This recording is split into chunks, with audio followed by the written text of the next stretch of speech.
están? Bien, gracias. Primero que todo, agradecerles por su asistencia. Siempre nos reunimos los jueves. Esta semana hicimos una excepción por la agenda de Natán, a quien pido un fuerte aplauso a grandes. Que no ha hablado ni siquiera. Como siempre, muchas caras conocidas. Ellos saben quiénes son los que nos acompañan sin falta semana tras semana. A ellos muchísimas gracias. A las personas nuevas que estamos apenas conociendo, personas nuevas que es la primera vez que vienen al sector TIC, bienvenidos siempre, esta es su casa. Rápidamente les cuento, Sector TIC tiene un objetivo que es ayudarle a las empresas a conseguir talento humano en tecnología. Nosotros formamos a las personas para que aprendan a programar, para que cambien su futuro, y eso lo podemos y lo queremos llevar siempre a los emprendimientos. Estamos convencidos de que no todos los emprendimientos son digitales, pero sí todos los emprendimientos pueden usar la tecnología para potenciar y seguir adelante y llegar a otro nivel. Este espacio del emprendedor más grande del mundo convoca semana a semana a este gran auditorio. Siempre traemos un emprendedor, un empresario, básicamente a que inspire a las personas, y la idea siempre es entender que sí se puede. Las personas nosotros tratamos de traerlas antes de que sean más ricas y más famosas, para que ustedes tengan pues el placer de conocer no solo a la persona, sino la historia que hay detrás de esa persona.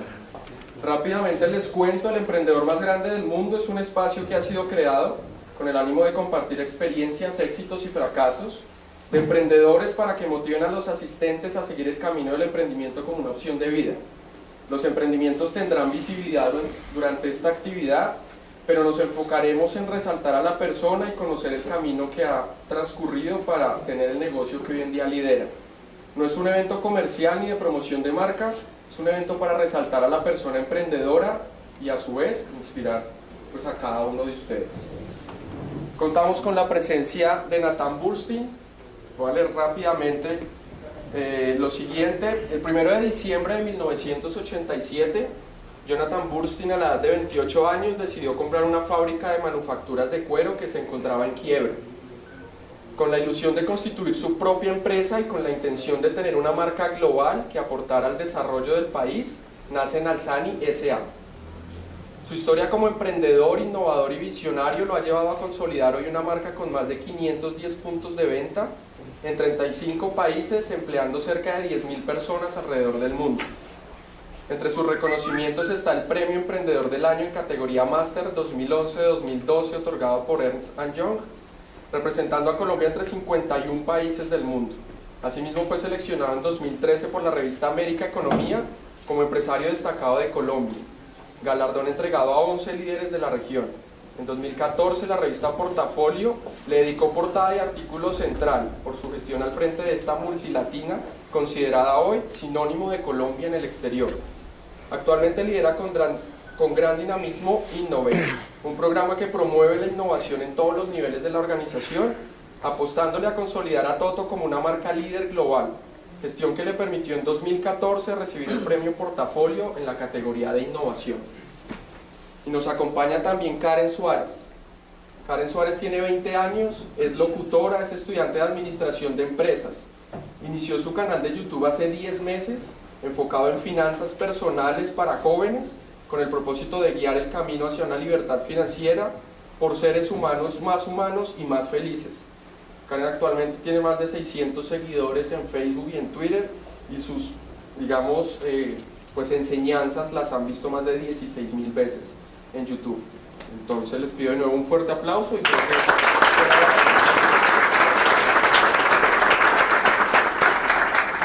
Bien, buenas noches para todos nuevamente. Hoy me correspondió el honor de entrevistar a uno de los empresarios colombianos pues, más grandes, al señor Jonathan Burstein.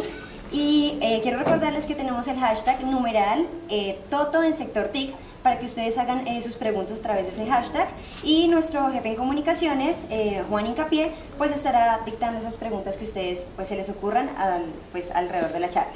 Entonces, bueno, nos vamos con la primera pregunta. Cuéntenos la historia de sus inicios como emprendedor. Bueno, primero que todo, buenas noches a todos. Muchísimas gracias por venir a escuchar esta historia.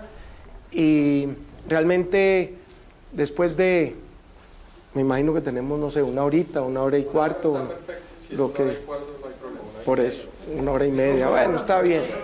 Lo que nos dé el tiempo, yo no tengo ningún afán. Pero simplemente espero que hoy que terminemos la charla y este rato ameno de echarles el cuentico sobre mi vida y sobre mi vida laboral y sobre Toto, que algo les quede. Y si algo les queda, que les pueda servir en el futuro, pues ese es el premio que mejor me pueden dar a mí en mi saber que algo aprendieron, que alguna experiencia les sirvió. Y bueno, para empezar a contar un poquito la historia de emprendimiento mía, ayer tuve, precisamente de la Universidad de los Andes, me pidieron el favor que quieren estudiar el caso como empresa de familia.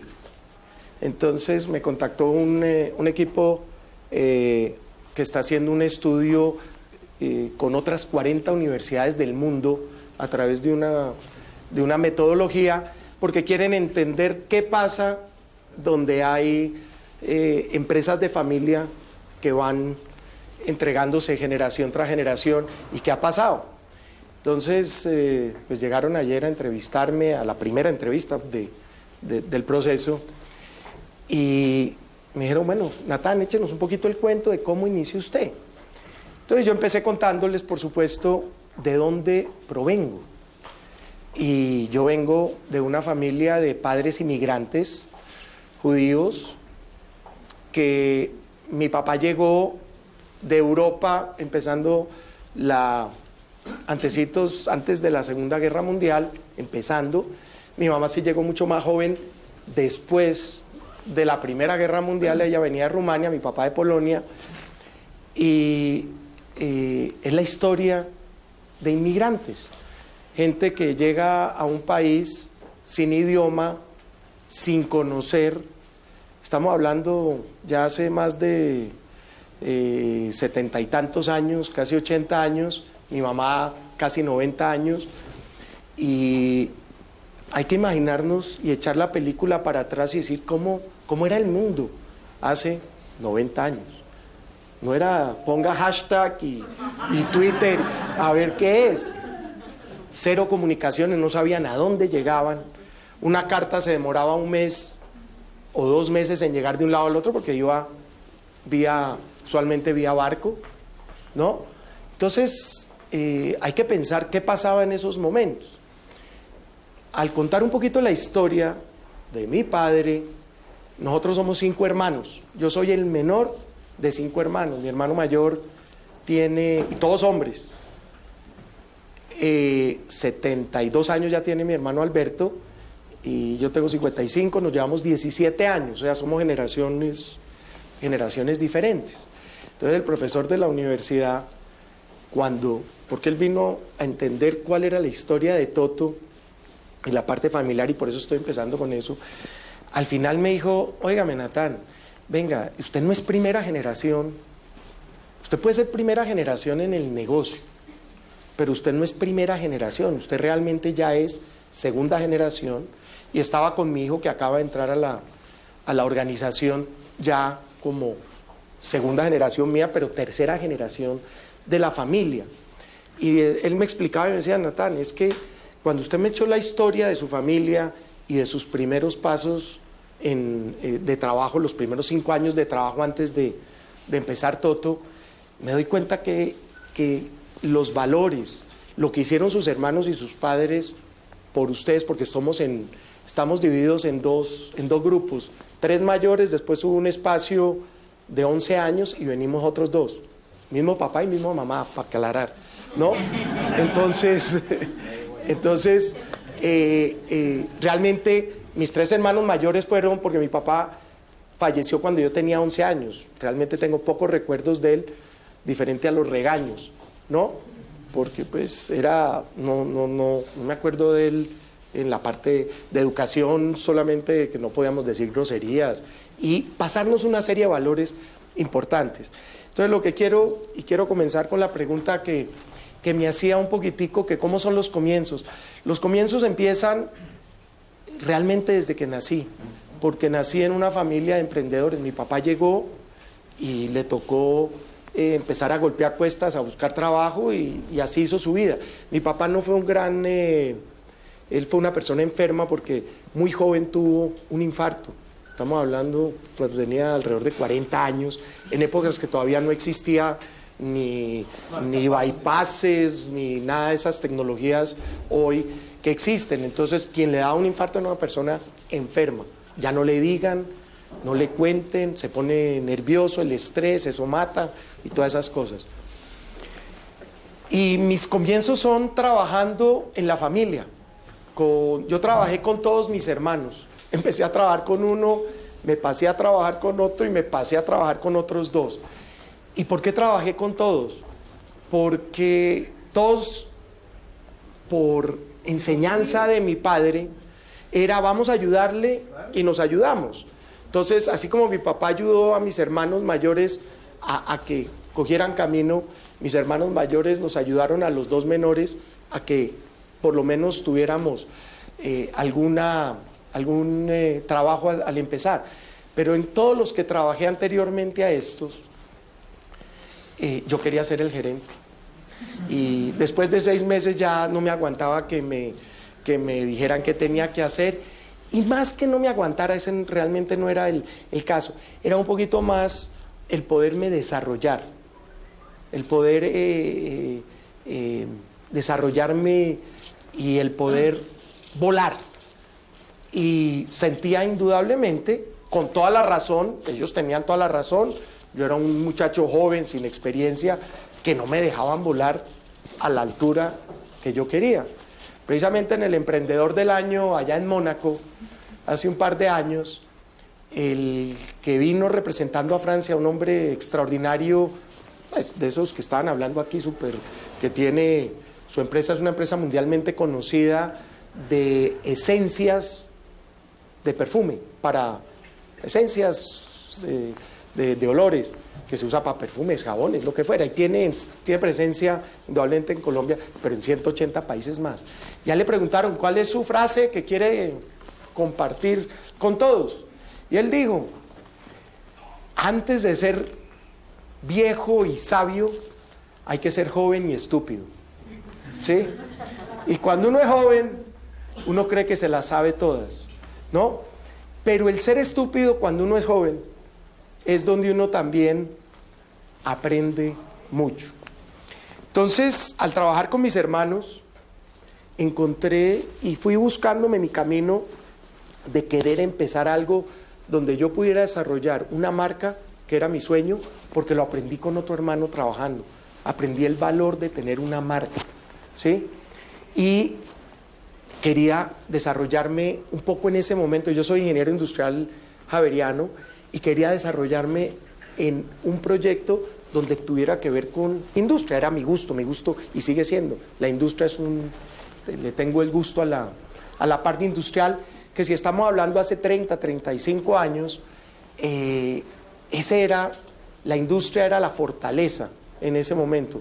Quien tuviera algo industrial, ese era porque en esa época todos los industriales salían afuera de Colombia, en general, los que estaban, por ejemplo, en el sector de la moda como en el que yo estoy ahora, todo el mundo se iba para Europa o Estados Unidos y se traía una maleta llena de muestras.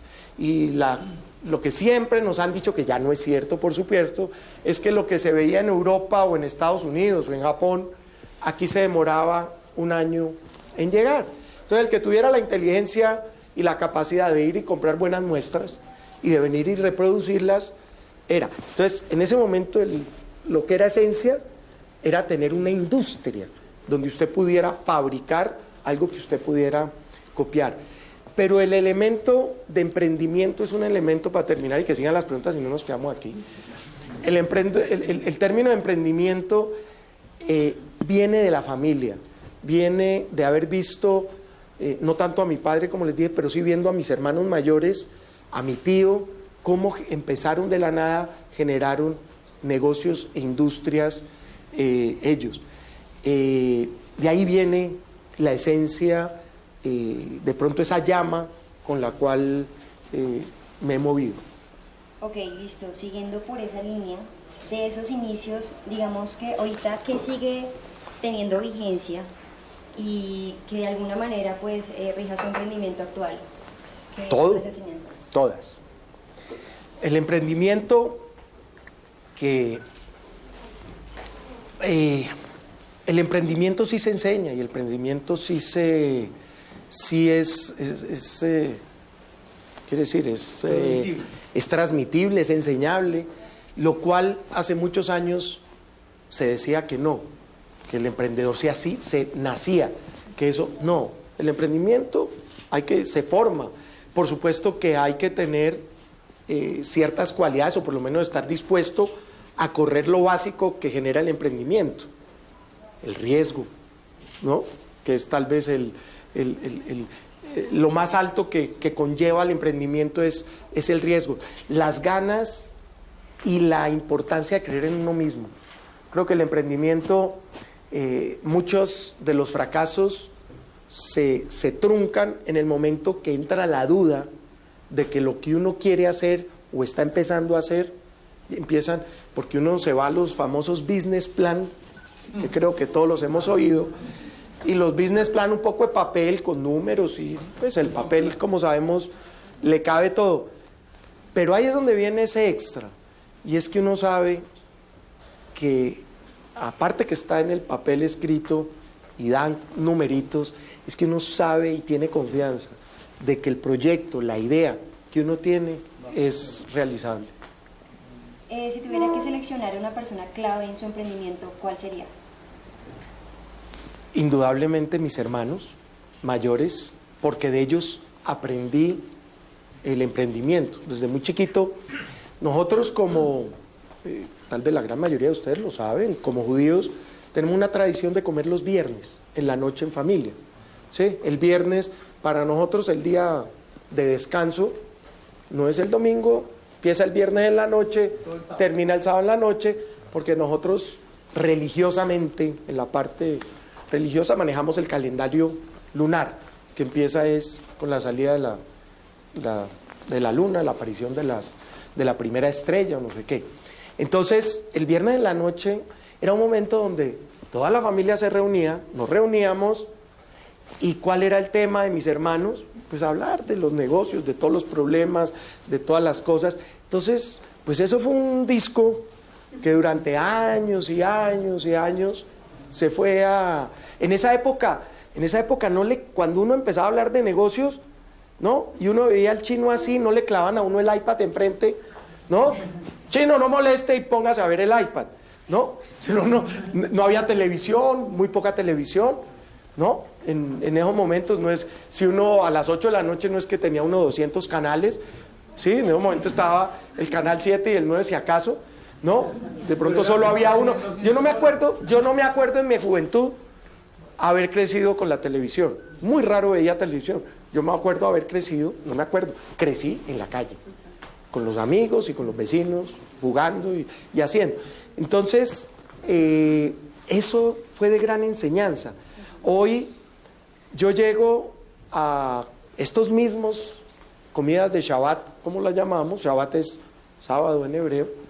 Esas mismas comidas, y yo veo a mis sobrinitos, a mis hijos todavía anteriormente que no alcanza, pero claro, es que no tienen paciencia de un minuto de escuchar la charla de los mayores.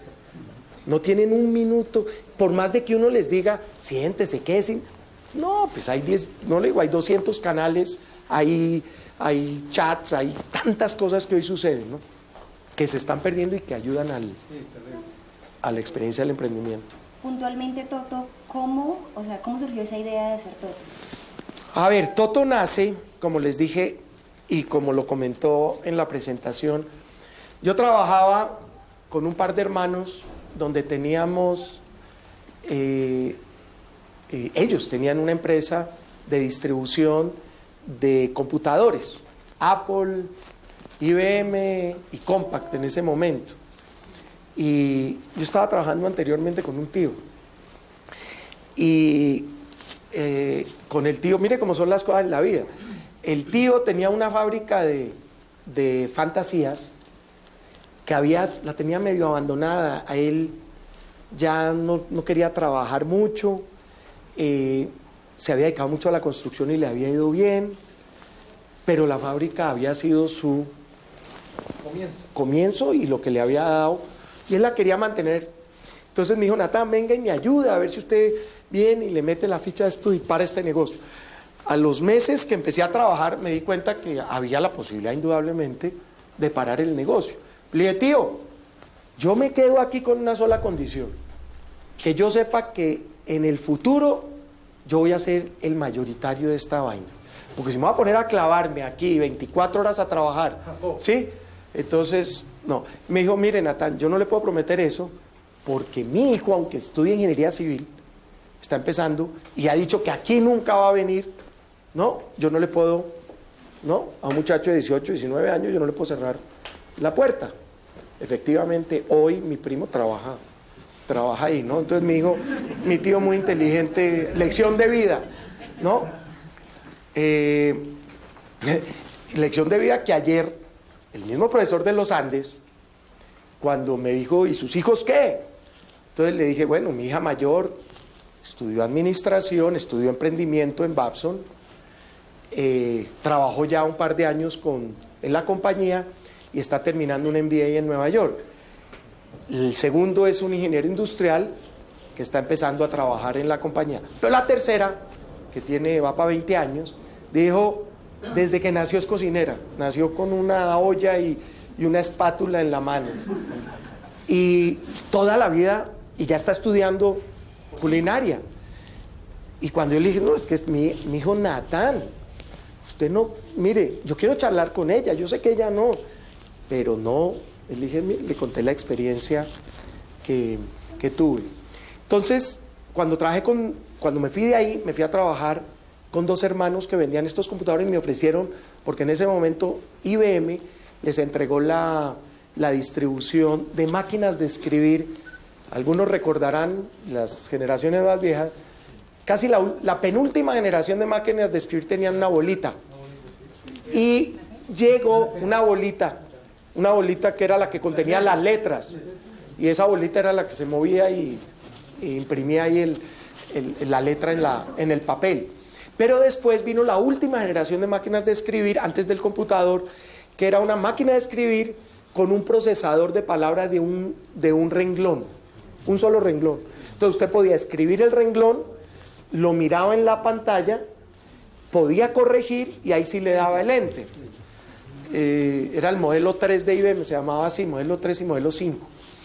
Entonces IBM en ese momento coincidió que le dio la representación, le dijo a mis hermanos: usted, y coincidió con que yo ya con mi tío estaba infeliz porque no podía ser el dueño de esa vaina.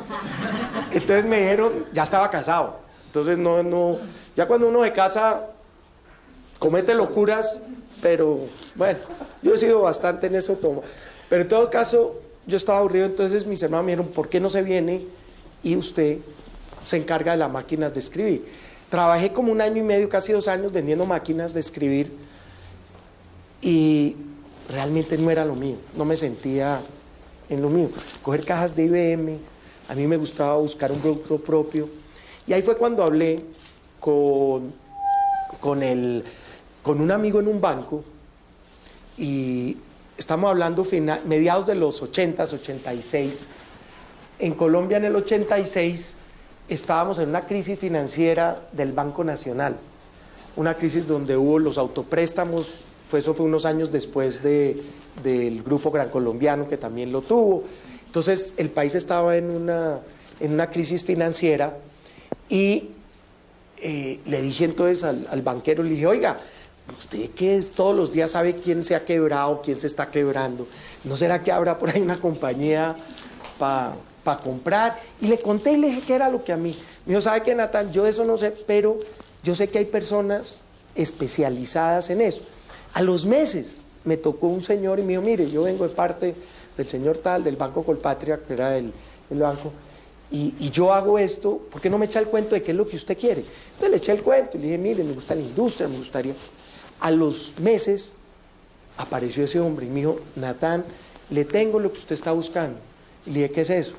Me dijo, mire, es una fábrica de manufactura de cuero para exportación, maletines, bolsitos, cositas, todo en cuero, que está en ese momento, hoy es Ley 550, en ese momento se llamaba Concordato, está en Concordato, está parada, pero yo creo que hay una oportunidad. Entonces me fui con él, me llevó, me mostró, eso quedaba detrás del cementerio central, en el barrio, se llama el barrio Samper Mendoza, no, Samper Mendoza, en el barrio, una cuadra detrás, la calle 23 con la calle 22, con la calle 23 con carrera 22, ya se puede, eso es una bodega, si esa bodega en ese momento tenía 100 años, ¿no? Llena de telarañas, pero había un grupo de personas, unas 30 personas, estaban esperando que se pudiera vender la maquinaria que había para poderles pagar su liquidación. El agente concordatario, si los aburro me dicen y cambiamos el tema. ¿Cómo se llamaba? Bonreal, se llamaba Bonreal Limitada. El agente concordatario, el que puso la superintendencia de sociedades a manejar el concordato, era Luis Carlos Pineda, me acuerdo el nombre perfecto. Él le agarró tanto cariño a estos 30 trabajadores, les vio tanto la necesidad. En esos últimos años donde ellos estaban en esos problemas financieros, el dueño mayoritario de esta fábrica era un gringo, que vino con los cuerpos de paz 20 años antes, o sea, hace 50 años, y a él lo mandaron por allá a un pueblo en Santander, y allá había una curtiembre de esas muy rudimentarias, y le gustó el cuero y se enamoró del cuero y empezó a hacer productos de cuero, y ese gringo empezó y generó una marca y empezó a exportar artículos de cuero y le iba muy bien. En ese momento esa marca le vendía o le alcanzaba a vender fácil a unos 25 países en el mundo, desde Emiratos hasta Taiwán, Hong Kong en ese momento que era independiente, indudablemente Estados Unidos, en Europa vendía por lo menos a 10 países de Europa y fue increíble. Pero el hombre se quebró porque era un gran creativo, pero un muy mal administrador, que eso es bastante, esa fórmula a veces es porque no medía y no controlaba sus gastos. Entonces, ¿qué feria para ir a vender por allá en Noruega? Pues coja avión, se echaba la maleta con las muestras y se iba para Noruega, no importando si había plata para pagar el pasaje o no había plata para pagar el pasaje. En todo caso, hablé con el gringo y el gringo me dijo lo siguiente, me dijo, Natán, si usted es capaz de poner a funcionar esto, yo tengo pedido.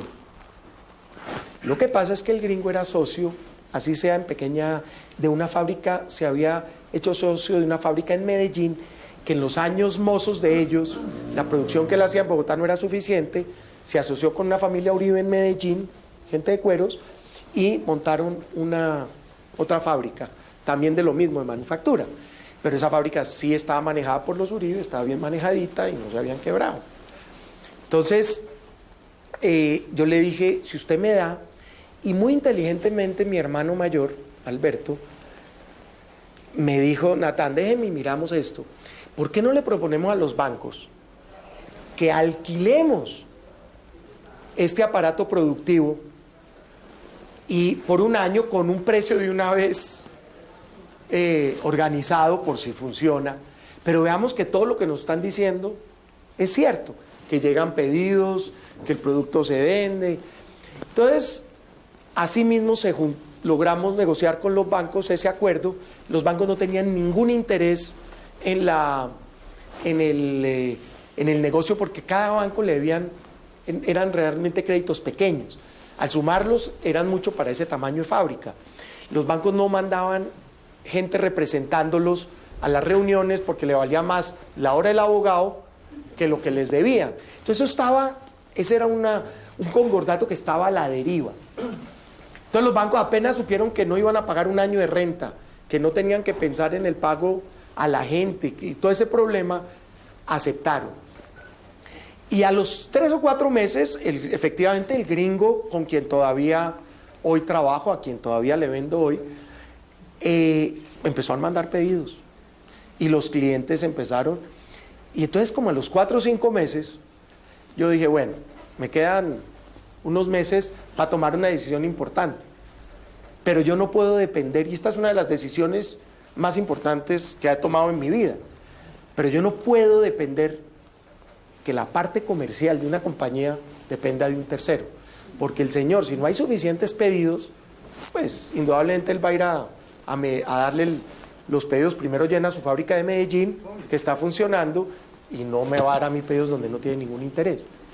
Entonces dije, yo tengo que hacer algo. Entonces cogí un avión y me fui para una feria en Italia que se llama MIPEL, que es precisamente la feria más importante del mundo de la